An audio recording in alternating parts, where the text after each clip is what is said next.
know that feeling of uncertainty.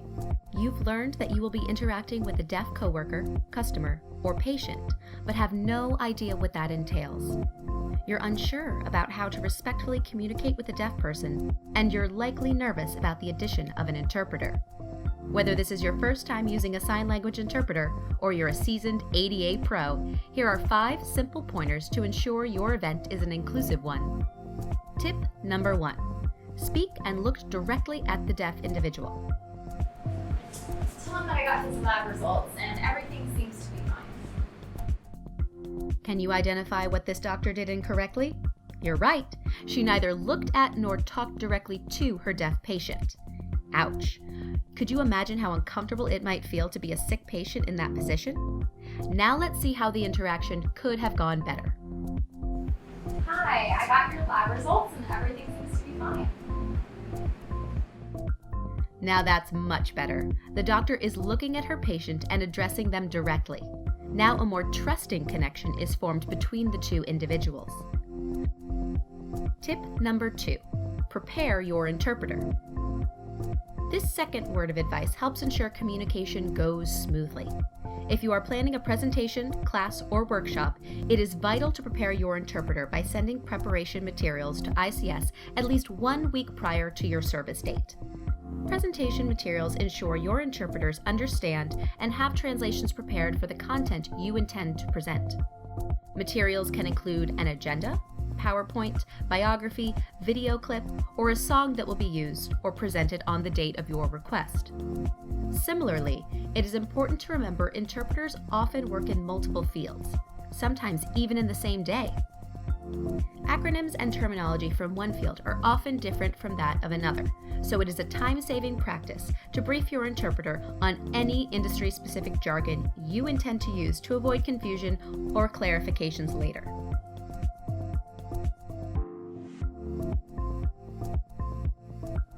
Tip number 3. Position the interpreter clearly. Ensure that the interpreter is positioned next to the primary speaker with an unobstructed view of the deaf participant.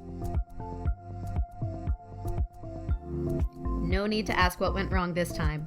The presenter clearly forgot an interpreter was present, obstructing the view and participation of her deaf colleague. Now let's see how that could have gone better. Terrific! The presenter remembered an interpreter was in the room and considerately waited for an appropriate moment before obstructing her colleague's view. Tip number 4. The interpreter is not a messenger or recorder. Interpreters are not messengers, meaning you should not ask the interpreter to tell any deaf or hearing participants something at a later time. Similarly, interpreters are not recorders, so you should not ask the interpreter to recall something said during a previous conversation or event. Interpreters adhere to a strict code of professional conduct and confidentiality. Asking an interpreter to act in either of these ways places the interpreter in a conflicting situation. Let's take a look at what we mean. Where'd he go? Just tell him he has a 3 o'clock meeting this afternoon. Oops, did you catch the mistake there? The presenter asked the interpreter to pass along a message to her deaf colleague who wasn't present in the room. This places serious liability on the interpreter that extends outside their professional role.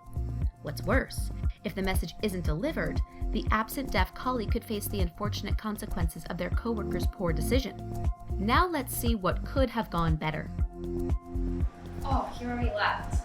I'll wait and give him my message. Well done. The employee recognized that her colleague wasn't available and approached the situation in the same way she would with her other colleagues. Tip number 5. Speak at a normal pace. We know it can be nerve-wracking giving a presentation next to someone who is processing every word you say. Remember to relax and speak at a normal pace. Interpreters are trained professionals capable of keeping up with even the fastest or most articulate speakers. If any interpreter feels you are speaking too quickly, they will respectfully let you know.